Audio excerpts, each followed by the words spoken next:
Hey everyone, welcome to Randomness. I'm Brittany, and today we are talking about something that I think is way more interesting than people give it credit for, and that would be luck.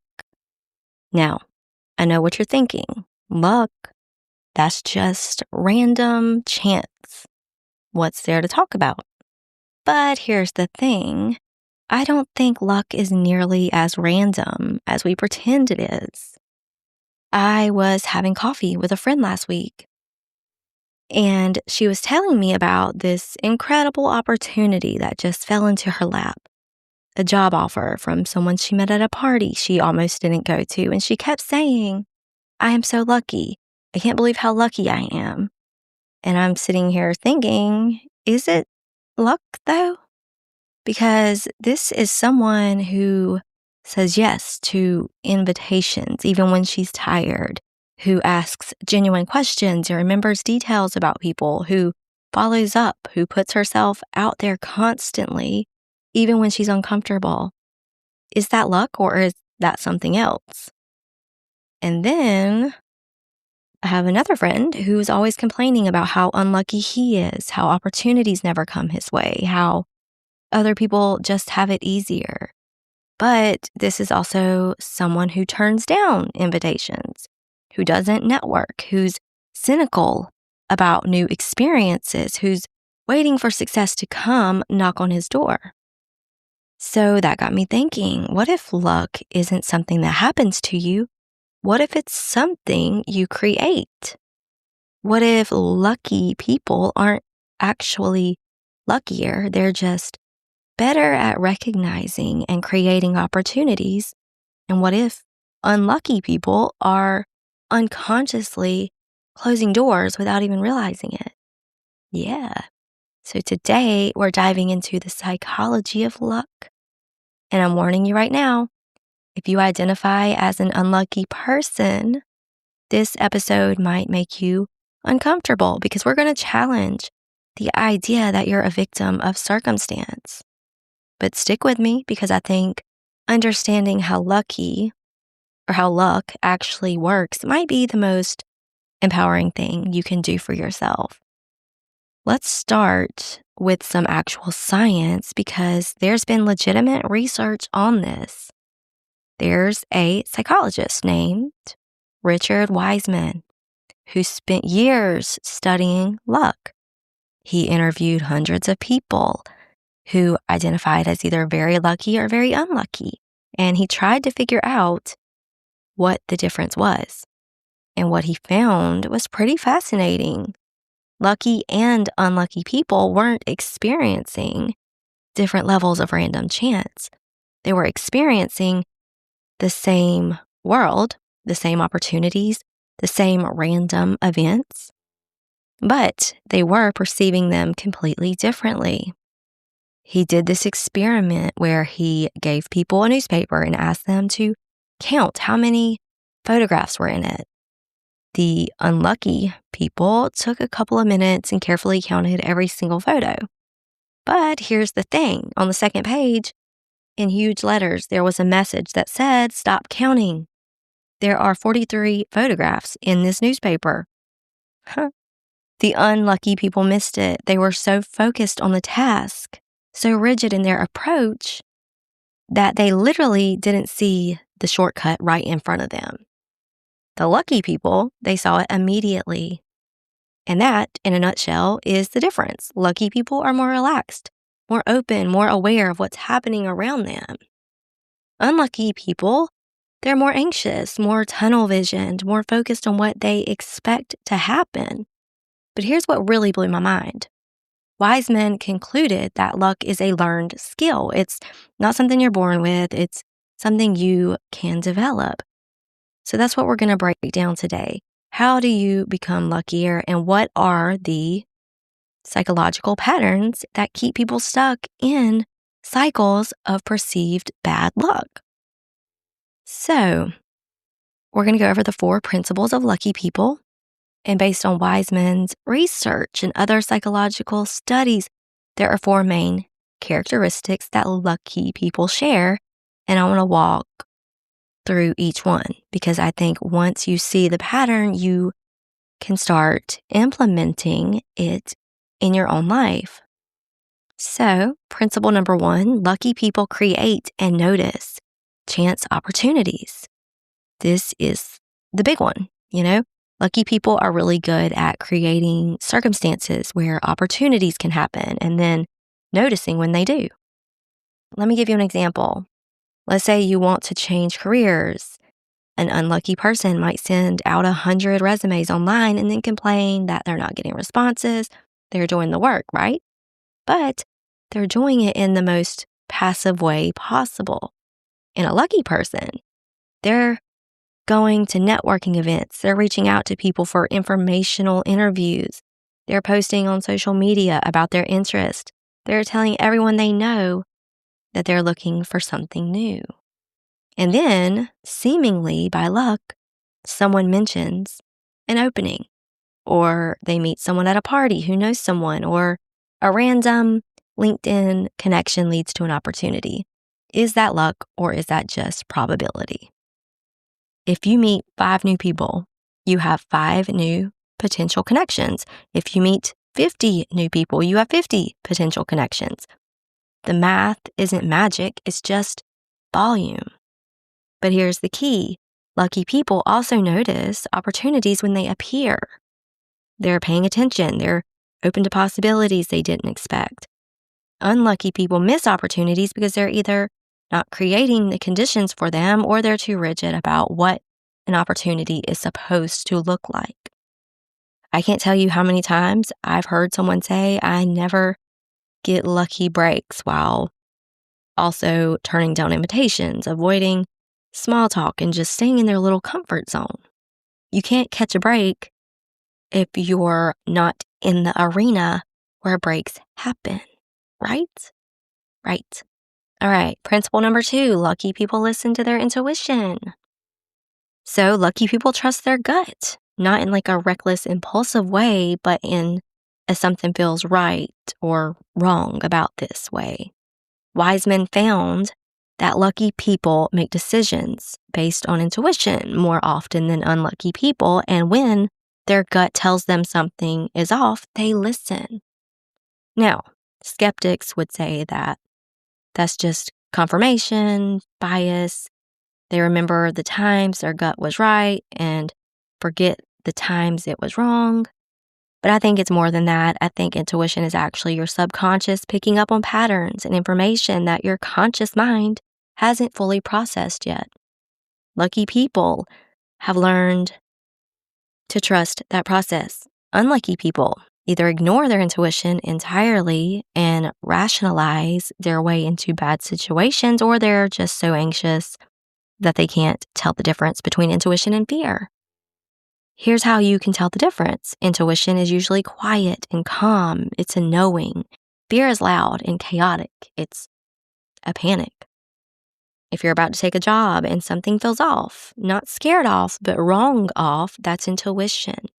Lucky people walk away. Unlucky people talk themselves into it.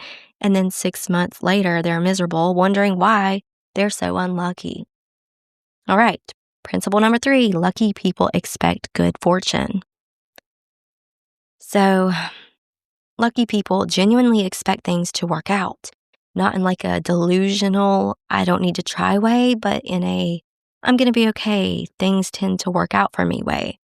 And that expectation changes everything. Because when you expect good things, you're more likely to take risks. You're more likely to try. You're more likely to interpret setbacks as temporary rather than permanent. Unlucky people expect things to go wrong. And so they don't try as hard. They give up faster and they take any setback as confirmation of their unluckiness. It becomes a self-fulfilling prophecy. And let me give you a concrete example. 2 people apply for the same job, okay? Person A expects to get it. Person B expects to be rejected. Person A prepares thoroughly, stays confident in the interview, follows up with enthusiasm. Person B prepares half-heartedly, is nervous and apologetic in the interview, and assumes they didn't get it. and doesn't follow up. So who is more likely to get the job? Now, person A might not get it, but their expectation of success made them behave in ways that increased their odds. And when they don't get it, they think, okay, that one wasn't meant for me. The right one's coming. Person B doesn't get it and thinks, see, I knew I was unlucky. Nothing ever works out for me. Same outcome, completely different interpretation, completely different impact on future behavior, guys. All right. Principle number 4, lucky people lucky people turn bad luck into good. So this is the most powerful one and it's the hardest to develop.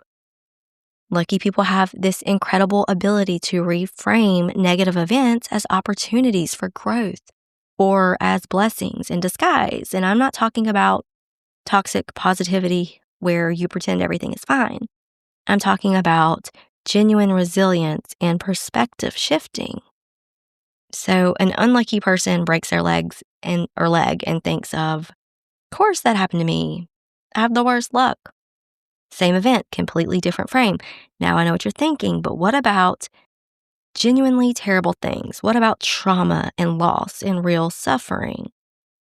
And you're right, I'm not saying that positive thinking can erase real pain or that you should gaslight yourself into pretending devastating events are actually good. But what I am saying is once you're through the initial pain, once you've processed the grief or the trauma, you have a choice about what story you tell yourself about it. You can tell yourself, this ruined my life, I'll never recover. Or you can tell yourself, this was the worst thing that ever happened to me and it changed me and I'm still here. And maybe I'm stronger now in ways I couldn't have been otherwise.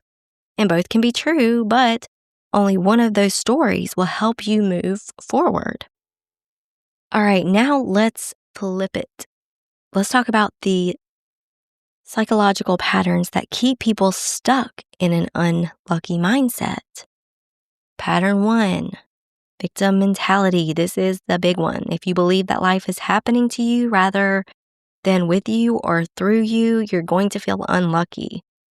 Because victim mentality puts you in a passive position. You're not an agent in your own life. You're just a person things happen to. And when you're in that mindset, you don't take responsibility for creating opportunities. You wait for them. And when they don't come, you blame external circumstances. And I'm not saying that external circumstances don't matter. Of course they do. Privilege is real.